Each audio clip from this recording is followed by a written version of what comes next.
Welcome to the Wisconsin Wellness Podcast. I'm your host, Lori Groh, therapist and group practice owner. Today's episode is one you won't want to miss because if you're feeling tired, wired, moody, foggy, or just off, your hormones might be asking for help. I'm joined by Dr. Katarina Meister, a naturopathic doctor from Lakeside Natural Medicine, who explains how chronic stress messes with your hormones and your sleep, mood, energy, and even how you experience your cycle or menopause. She's walking us through how your adrenal system works, what cortisol is really doing, and what you can do, starting today, to rebalance your mind and body. This is the Wellness Reset episode your nervous system needs. All right, so welcome. You're neighbors with me, which is awesome. Thanks for being here. Thank you so much for having me. Yeah, thank you. It's an honor to be here. I've listened to a few of your podcast episodes, and I love learning about emotional health and your opinion on different situations. Yeah, I'm loving this so far, getting to talk to so many different practitioners and getting different viewpoints and connecting a lot more in the community. This is a topic that comes up almost every single day. A client will come in to my practice or to our therapist practice talking about stress and really what happens to the body when we're stressed. So I'm very curious to hear a bit about how stress hormones affect our body. Yeah, and I think it's also a really good topic to talk about for mental health because our emotions oftentimes are big triggers for cortisol secretion, our big stress hormone, to be released. In the past Stone Ages, when we were running from a bear, we're no longer having those instances. Now we're encountering stressful situations with maybe our boss, our friends. I think that talking about those situations, those root emotions to some of those situations like fear, sadness, even happiness are all linked back to cortisol secretion in the body, which again is our main stress hormone. But sometimes when stress is in overdrive, we are secreting a lot of that hormone. And so what that means is that the body essentially lost its brakes to control that hormone. And so we're constantly triggering it to be released. And we are also affecting that negative feedback loop that the body has. When anything is too much, there's always this fail-proof method. If there's too much, we're going to shut down that cortisol process and then we're going to get low cortisol. So there's stages to stress. Chronic stress will have low cortisol levels, whereas acute stress, for example, planning a wedding or a recent breakup, a death in the family, those type situations are going to have acute levels of high cortisol secretion, our big stress hormone, to be released. A lot of times in the past, Stone Ages, when we were running from a bear, we're no longer having those instances now.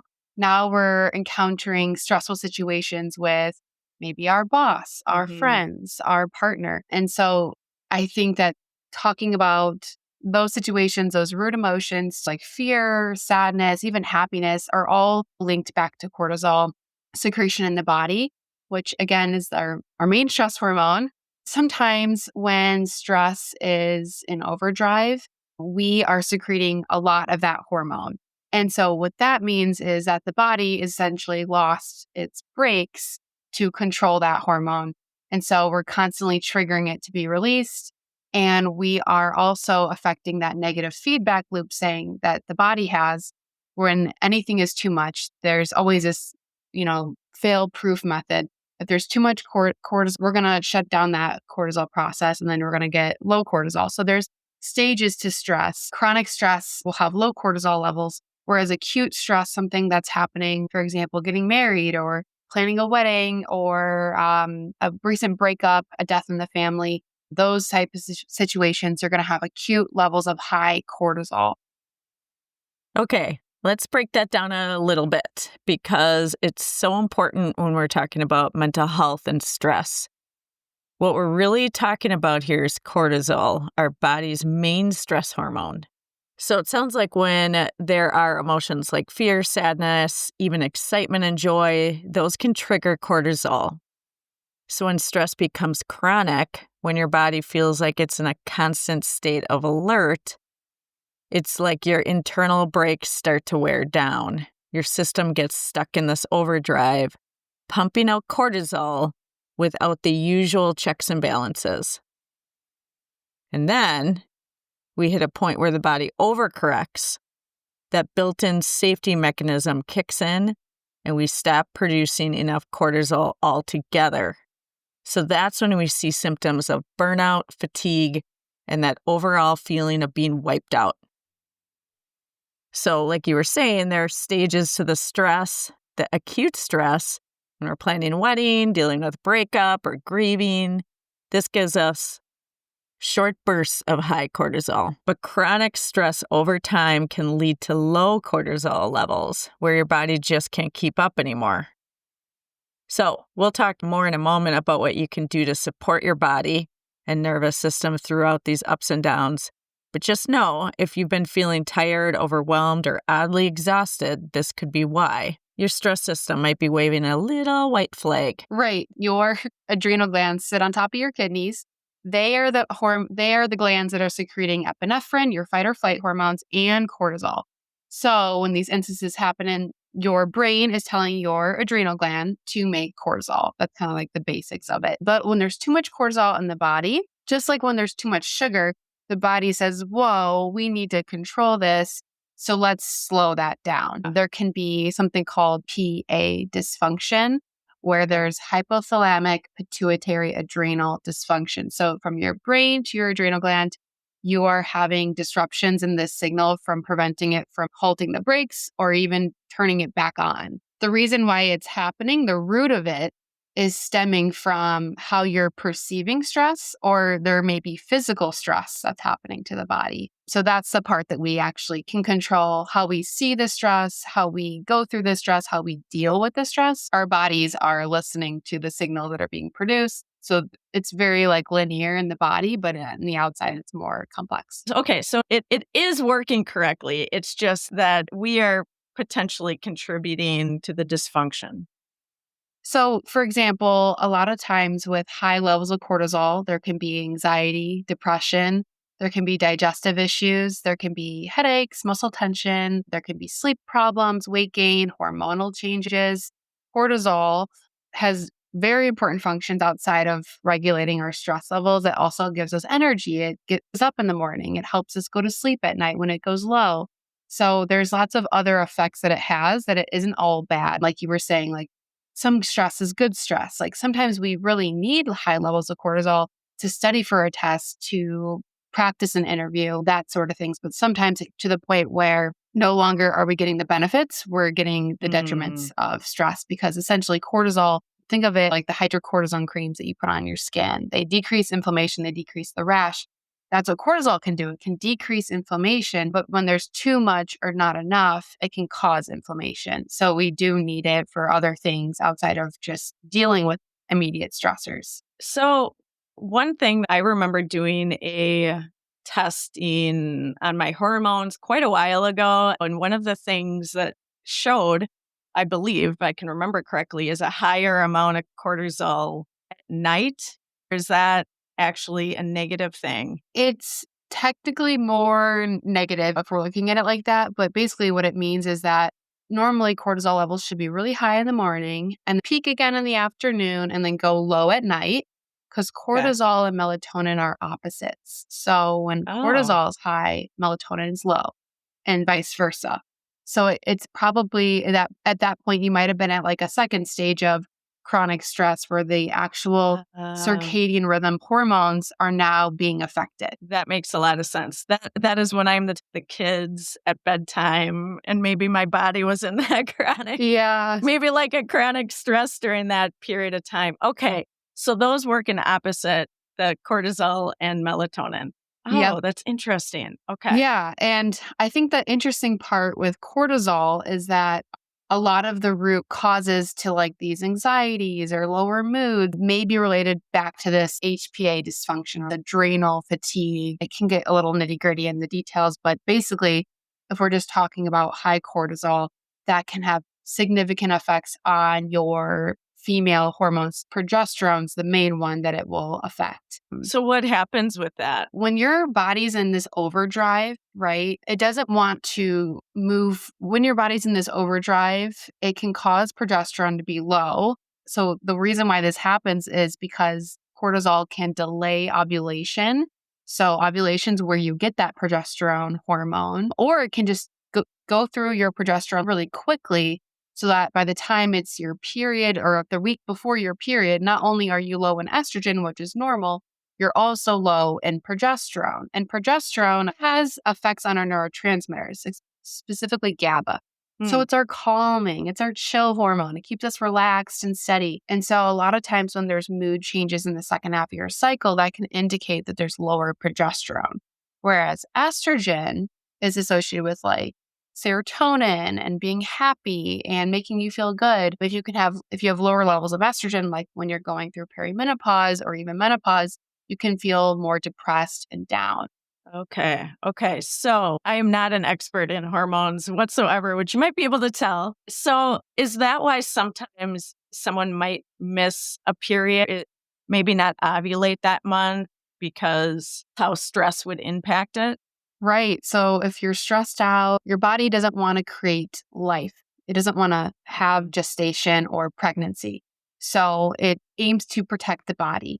And whether that's due to the stress, nutrient deficiencies, or other things that are going on, if we're talking about stress, that can cause like spotting, all of the symptoms that you think of with your period, it can cause all of those. So like irregular periods, heavier periods, headaches, migraines, those mood changes, weight gain, lower libido, that type of thing. So it does really have an effect on your mood. And that's why looking a little deeper into your mood when it's lower or when you feel more anxious is interesting because it can help point to the right direction. Yeah. Usually when somebody's coming in to see me, they're having some anxiety or mood disturbances.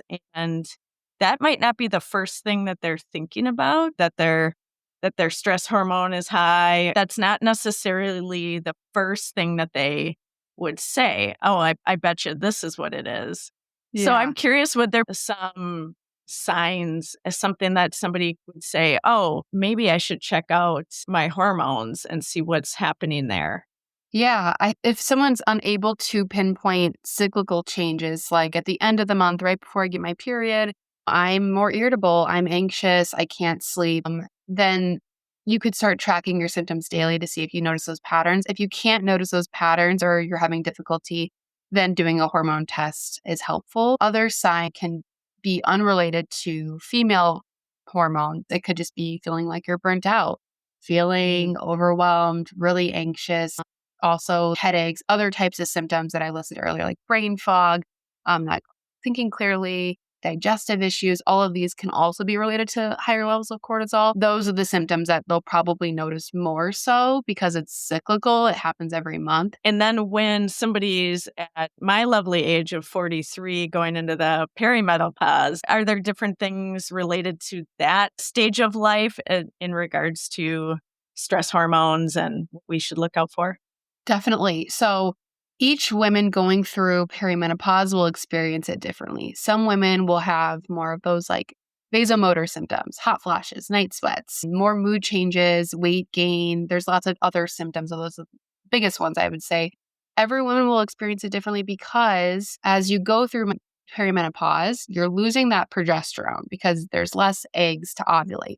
So you only really get progesterone if you ovulate. So if you don't ovulate, there's not any eggs left over. There's kind of this up and down of hormones during those few years where sometimes you may ovulate, sometimes you may not. Then you're going to get more of the symptoms of lower progesterone. Again, the anxiousness, insomnia, even the hot flashes and night sweats are more so related to estrogen.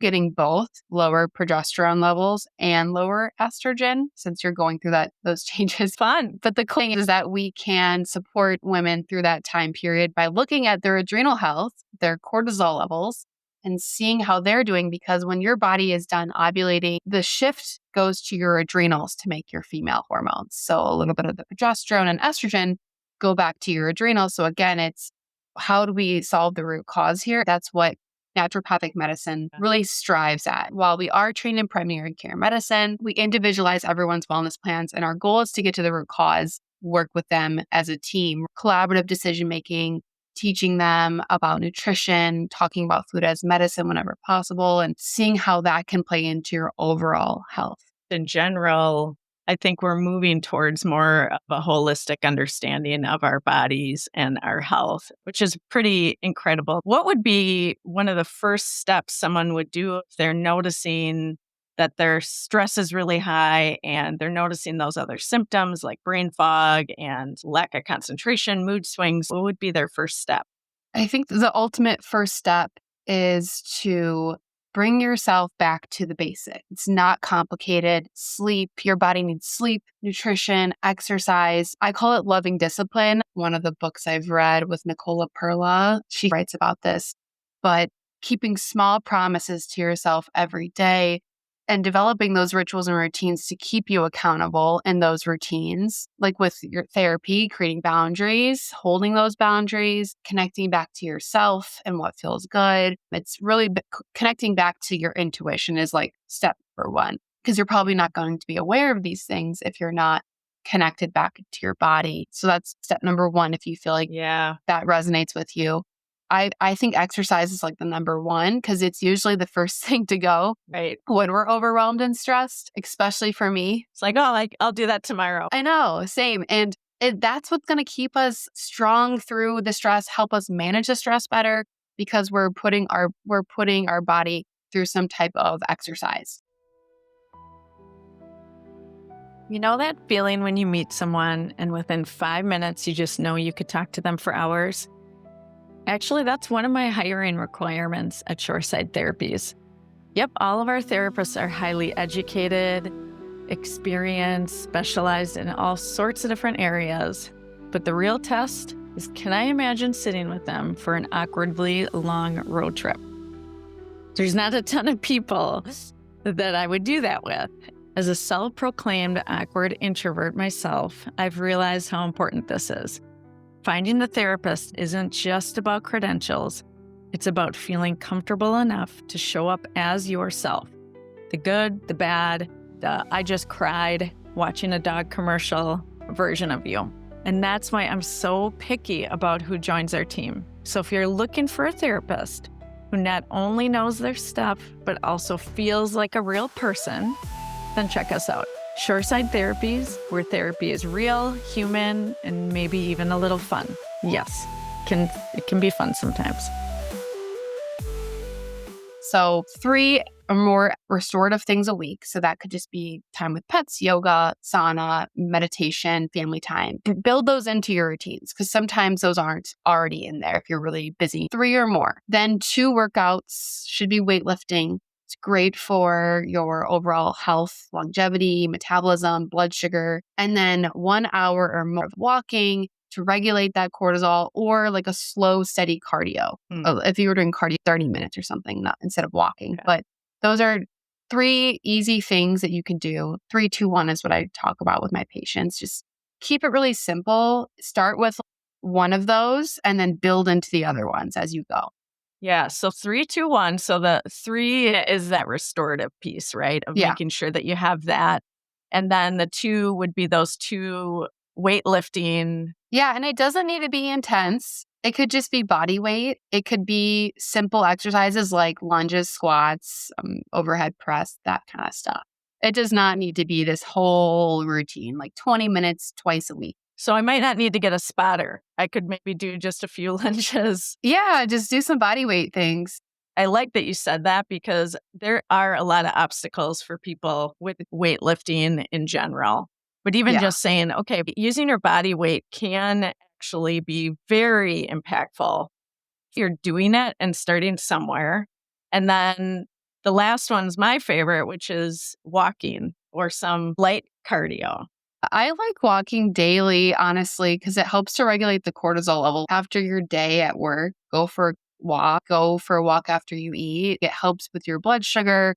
It helps with regulating that cortisol, especially if you struggle with cortisol being higher at night. going for a walk can help to reduce that. That makes sense. Yeah. A few years ago, when I was going through medical school, my cortisol was really low just from all of the stress that was going on. And so walking was really the only thing I could fit in, and a few home workouts, right? Yeah. Body lifting, body weight activities. So it doesn't need to be complicated. And I'm all about convenience. If it's not convenient, I'm probably not going to do it when I'm really busy. Right. So keep it convenient. You'll build up. Right. Yeah, that's one of the things I align with as well. If you can just do a little bit and keeping it as a habit, that idea of those little promises that you're keeping to yourself, Yeah. that is self-care, right? Like you're doing those things every single day. And we might not have a ton of extra time in our day, but saying, okay, every single day, right after I eat, I'm going to go for a walk, or before bed, I'm going to do this. Even if it's not a full hour-long walk at that point, you're still starting to train your body into saying, okay, this is what I'm going to do now. Right. That can make it a lot easier on those days where you're not necessarily feeling like you want to do it. Yeah. When you pay attention to how you feel afterwards, it's so much more motivating because you're never going to feel up for it, at least in the beginning. You may not, your body may not crave it at the beginning, but afterwards, your body will feel so much better and you're going to feel way less stress after that walk.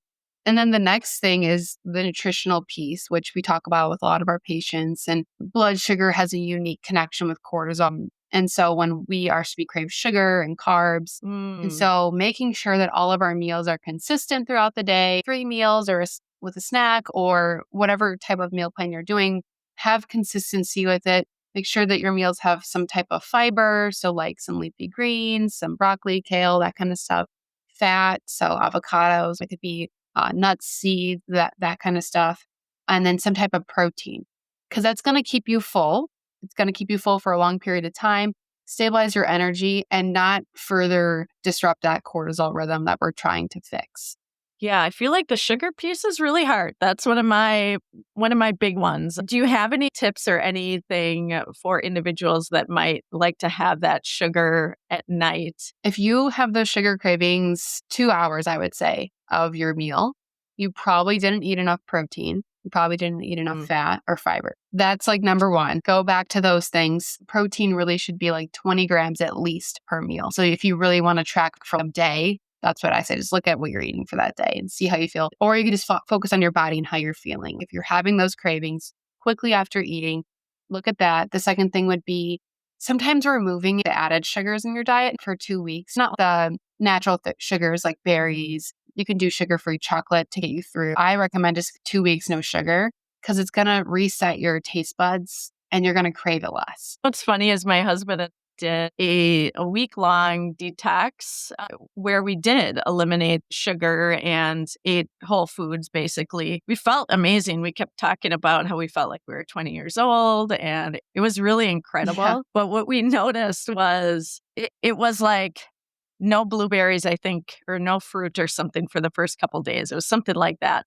But we both ate the blueberries like they were like the candy. Best dessert. Yeah. Yes. Yeah. And it was really eye-opening. It was really startling how much of a difference that your taste buds can react to. If you're used to all of the sugar, if you're used to all of that, the blueberry isn't really going to cut it. So I like that idea of maybe doing like an elimination of sugar for a bit and see if that can make a difference. And I know for some people, they're like, no, like I can't do that. So then just starts to do like the dark chocolate without the added sugar, like just start paying attention to like the added sugars and just slowly start to reduce. And you'll start to notice that you'll crave it less. So you can kind of figure out where you are on that scale. I know like before I found this way of life and living, I was eating Snickers bars in the afternoon for that energy. You don't crave it as much when you change the way your meals are and eating and things like that. It does help to say like, okay, this isn't going to be forever, or going that other route of let's go into something you can do or something that's a bit easier potentially. Less of the black and white thinking with diet, because you can make really big changes with small changes. You'll feel so much better with increasing that protein and fiber, which is such an easy thing to add in. And that's the nutrition piece. And Sometimes caffeine has a big impact on cortisol. So I also recommend, especially if you have anxiety, you may be metabolizing caffeine slowly. So like a genetic test could tell us a lot about that. I don't know if you've ever done 23andMe and Ancestry, but you can actually learn how you metabolize caffeine. And so for people who struggle with higher levels of cortisol at night or high levels of cortisol in general and anxiety, reducing that caffeine slowly over time, switching to something like green tea that has L-theanine, an amino acid that keeps you calm and regulated with still a little boost. That's a great weaning yourself off, is just switching to green tea. So there's still a little caffeine, but then you're also getting that calming effects of L-theanine. Oh, yeah. I was not aware of that there would be differences in how caffeine is metabolized. I actually found out that I'm a slow metabolizer of caffeine. I've never noticed the effects of that before, so I'm going to pay extra attention. I just found that out. Oh, that's really cool. What would be those next steps once they come see you? We'll get a full intake. It's usually like 60 minutes. I'll really get to know what's going on, their symptom, what they're concerned about. And then we'll go through the determinants of health, which we just talked about, which is like your sleep, exercise, nutrition, hydration, how you cope with stress, your stress levels, things like that. Then we'll potentially order some lab testing. I usually will order a cortisol salivary test for people who have these types of concerns. And we will order that test, go through the result at the second appointment to address, let's say, the test that's high levels of cortisol in the morning. So to address that, I often use, outside of these lifestyle changes, is adaptogens. So adaptogens are botanical medicines that help the body respond to stress by supporting those adrenal glands in your endocrine system. So they can help with your anxiety, low mood, fatigue, and your overall well-being. One of my favorite adaptogens is ashwagandha, which is pretty popular. It's very balancing in nature, so it's great for low or high levels of cortisol, depending on what your test results say. It can improve your anxiety, sleep, your immune system, libido, also your thyroid and cognition. So there's so many benefits to it. We may want to look at ashwagandha.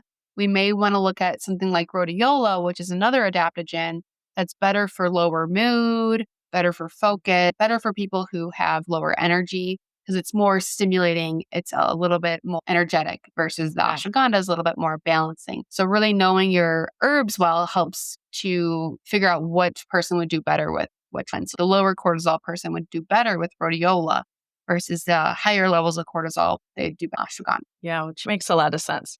So it would be going through those tests and then adding particular supplements if necessary as well. Yeah, we can. I like to add botanical medicines oftentimes with cortisol. I also look at nutritional supplements like methylfolate. That often helps with transmitter production. So like your serotonin, your dopamine, norepinephrine. We could also look at your vitamin D levels in a lab, which a lot of people in Wisconsin are low in vitamin D. There's just not a lot of sunshine, unfortunately. And that will really help with your mood and your immune system. So looking at that. So these are all kind of root causes to those symptoms we were talking about that can also contribute to those levels of cortisol being higher because you need a lot of these precursors or these type of B vitamins and fish oil and amino acids to help build your neurotransmitters and build cortisol, your hormones, progesterone, all of those types of hormones need these building blocks. And so we can supplement with them to help with mood. And we could go other ones for mood too, but the theme is really looking at what's contributing to this lower mood. Is this person just driving through all of their hormones because they're really stressed and they need extra support nutritionally outside of nutrition, like the nutritional supplements? And that's what we'll add with it. So is it possible that somebody could be so stressed, they go through their vitamins and hormones and there's not anything left? It's kind of fluid, but it definitely can happen with your progesterone, right? You're going to go through it really quickly because you're stressed out and there's none left over. So then we have to support progesterone naturally and ovulation. Whereas the other neurotransmitters, you could be really low in your B vitamins because you're creating all these neurotransmitters to whatever is happening and the stress levels. Then we want to support those levels. Oftentimes people will have some genetic SNPs that will increase their risk of being lower in folate. I don't know if you're familiar with MTHFR, SNPs, and how folate gets processed, but folate's your B vitamin. If it's not created in the body because of your genetics, then you're going to have to actually supplement with a little bit extra. So there's some genetic component as well to that. It's very interesting. I wasn't aware of as much as the genetic component would influence how we metabolize caffeine or how we actually use some of the vitamins and nutrients. I was just actually listening to a podcast. It's really interesting. And it was the first time I really ever thought about it in that way. Okay, maybe there's these genetic components that are related to our nutritional health that also impact then our mental health, and just connecting those in a real way. I haven't really fully grasped or understood that before. Yeah, it does also play into how someone's female hormones are detox as well, like the same type of SNPs we're talking about. These are genetic SNPs, so basically it means that there's some type of mutation to the enzyme that can create the natural active folate. And so your your enzyme may be functioning at like 25% of its normal capacity for a normal person. It's things that we won't know unless we test. And so you may be a really great candidate for some extra Bs if you have this SNP and extra B vitamins, and you'll probably really good on them. And then that it's the right fit, or just loading up on extra greens will give you also that folate too. Okay. And then you'll be able to tell if that's something that maybe was lacking. Some people with something called like a COMT SNP can have more agitation, anxiety, panic attacks, insomnia, higher stress levels. So that's how sometimes your genetics, even though they don't pull the trigger, they load the gun. So your diet and lifestyle do contribute to whether these SNPs affect you. For example, if you're not eating greens, your mood being affected from it. Yeah. So that is interesting too. You're looking at it as, here, this is what the actual root cause is. It might be the genetic component. It might be high levels of stress. But then what do we do about it? Taking care of yourself, the 3-2-1, looking at some of these tests to say, okay, what might you be low on? Going back to the vitamin D, that is something I see really often. It's one of the first things I will ask. When's the last time you've gotten your blood work done? Even just a basic one, because some things will show up just on that where, okay, you might be feeling so tired because you're really low on iron or low on vitamin D. It is so common. Yeah. It's so common in Wisconsin. Definitely the vitamin D and even the iron too for a lot of females. If you're having more heavy bleeding, vegan, vegetarian, that'll increase your risk of having lower levels of iron. So it's treating the root cause, right? Like we're getting to the root of it. We're not just treating the symptoms, although we can treat the symptoms naturally. We have to fix the problem, the physical dysfunction. We really look at if there's a triangle, like the lowest level of intervention. And it's usually these natural medicines are really, really safe and well tolerated most of the time. And so it's a really great option for people who want to explore this. And if we're not getting benefits, then they can move up that tier to pharmaceutical management. For example, rhodiola has been studied to be almost as effective as Zoloft. There are some studies with rhodiola and Zoloft. So there may be some favorable things to explore naturally that may have the same effects as antidepressants, anti-anxiety medications. That is really impressive. I do love right now that there's so many more studies coming out that are really helping to showcase that there's other alternatives. With SSRIs, like the serotonin ones, like it's messing with the metabolism of serotonin so that it's readily available more. So if you respond well to that, then maybe we try just supporting serotonin if you're off of the medication or something, you can't do both. Then that would help us find more natural treatments that would be better fit and suited for you. Same with the genetic testing to see which types of neurotransmitters would you do better with supporting. Yeah, so that I want to ask a bit about that because I've heard that testing can be so beneficial. If you were just to do Ancestry or 23andMe, if you already had one of those results, you can upload it. Pure Genomics is the website. Okay.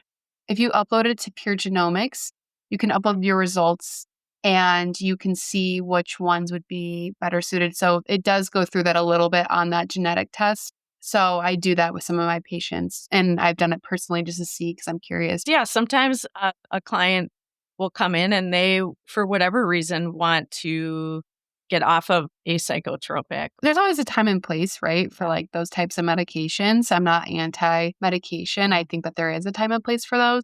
But if you want to explore some natural things, then we definitely can. And that's my preference for myself, is I like to try out those things first. And then if I don't see a benefit, move on to the next thing. But we have a lot of things that can help with anxiety. L-theanine, we've touched on a few of those, like the adaptogens and things, but we have a lot more that I didn't discuss. But if someone wants to become a patient and go through that process, we can learn together and explore the root causes of what may be triggering their mood changes or different hormonal changes.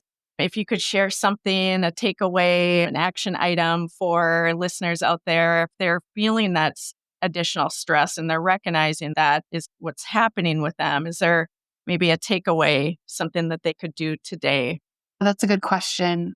I think the biggest takeaway, we talked about a lot of those different things that they can just grab and go.